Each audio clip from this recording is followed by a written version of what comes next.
వైఎస్ఆర్సీపీ నాయకులే కానీ ఆ పార్టీయే కానీ ఆ పార్టీలో ఉన్న ప్రతి ఒక్క రాజకీయ నాయకుడు కూడా వాళ్ళ మాట్లాడే భాష ఎంత నీచాతి నీచంగా ఉంది అనేది మనం గత 5 ఏళ్ళు కూడా చూసాం. గతంలో వాళ్ళు అధికారంలో ఉన్నారు కాబట్టి వాళ్ళదే పెత్తనం కాబట్టి ఎలా మాట్లాడినా కానీ చాలామంది పడేవాళ్ళు. తాజాగా చూసుకుంటే వైఎస్ఆర్సీపీ పార్టీకి చెందిన మాజీ ఎంపీ గోరంట్ల మాధవ్ ఎవరైతే ఉన్నారో ఈయన మళ్ళీ నా వెంట్రుక కూడా పీకలేరు, ఎన్ని కేసులు పెట్టినా భయపడేది లేదు, ఇప్పుడు ఎన్నికలు వచ్చినా కానీ జగన్మోహన్ రెడ్డి మళ్ళీ సీఎం అవుతాడు, ఎవరు ఎన్ని చేసినా కానీ మమ్మల్ని ఏమీ పీకలేరని చెప్పి కొంత ఈ వెంట్రుక భాష ఏదైతే ఉందో, అంటే నా వెంట్రుకలు కూడా పీకలేరని చెప్పి ఏదైతే మాటి మాటికి కూడా ప్రస్తావిస్తారో ఆ భాషని మళ్ళీ వాడడం జరిగింది. ఇక్కడ వైఎస్ఆర్సీపీ నాయకులు గతంలో చాలామంది కూడా ముఖ్యంగా కోడళ్ళ నాని, పేరు నాని, గుడివాడ అమర్నాథ్, అంబటి రాంబాబు, అనిల్ కుమార్ యాదవ్, వల్లభనేని వంశీ, రోజా అండ్ ముఖ్యంగా ఈ గోరంట్ల మాధవ్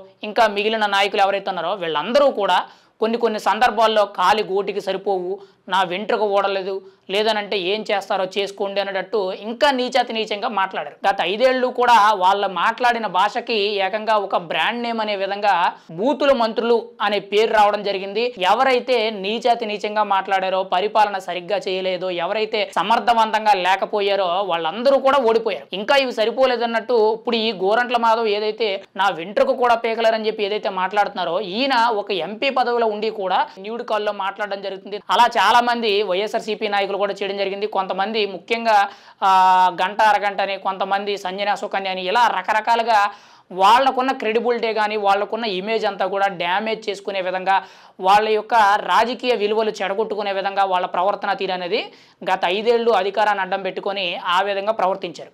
పోనీ అధికారం పోయిన తర్వాత అయినా సరే వాళ్ళు మారారా, వాళ్ళ మాట విధానం మారిందా, వాళ్ళ ప్రవర్తన మారిందని అంటే మళ్ళీ అదే మాట, మళ్ళీ అదే వ్యవహార శైలి.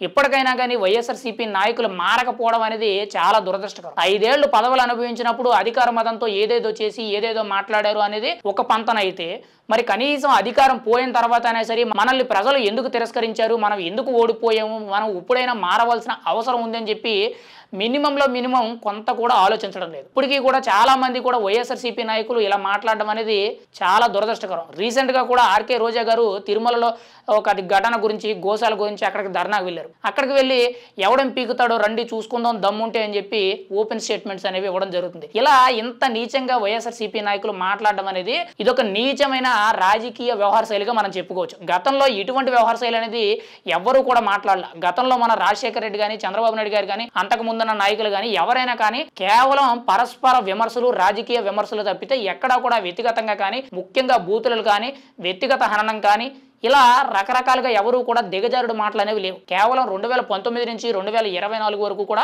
ఇంత నీచాతి నీచంగా మాట్లాడుకొని వాళ్ళ క్రెడిబిలిటీని, వాళ్ళ స్థాయిని వాళ్ళే దిగజార్చుకున్నారు. ఎక్కడైనా కానీ పార్టీ ఓడిపోయింది కదా మనం మారుదామనంటే ఇప్పుడు కూడా అదే పంతనాలు. మరి ఇదే వ్యవహార శైలి అనేది ముందుకు వెళ్ళినట్లయితే ఖచ్చితంగా రాబోయే ఎన్నికల్లో కూడా ప్రజలు ఇంతకంటే దారుణమైన బుద్ధి చెప్పే అవకాశం ఉంది. అసలు రాష్ట్ర వ్యాప్తంగా వైఎస్ఆర్సీపీ నాయకులు కనుమరుగైపోయే అవకాశం ఉంది. రాబోయే రాజకీయాల్లో ఖచ్చితంగా వీళ్ళకి రాజకీయ భవిష్యత్తు అనేది కనిపించాలి అంటే మాట విధానం అనేది 100కి 100% ముఖ్యం. దాన్ని సరిచేసుకోవాల్సిన అవసరం అనేది ప్రతి ఒక్క నాయకుడికి ఉంది. అందులో ముఖ్యంగా వైఎస్ఆర్సీపీ నాయకులకు ఉంది. మరి వీళ్ళ మారుతారా, వీళ్ళ మాట విధానం మారుతుందా, వీళ్ళ వ్యవహార శైలి మారుతుందా, రాబోయే రాజకీయాల్లో వీళ్ళు పరిణితి చెంది మాట్లాడతారా అనేది మనమైతే చూడాలి.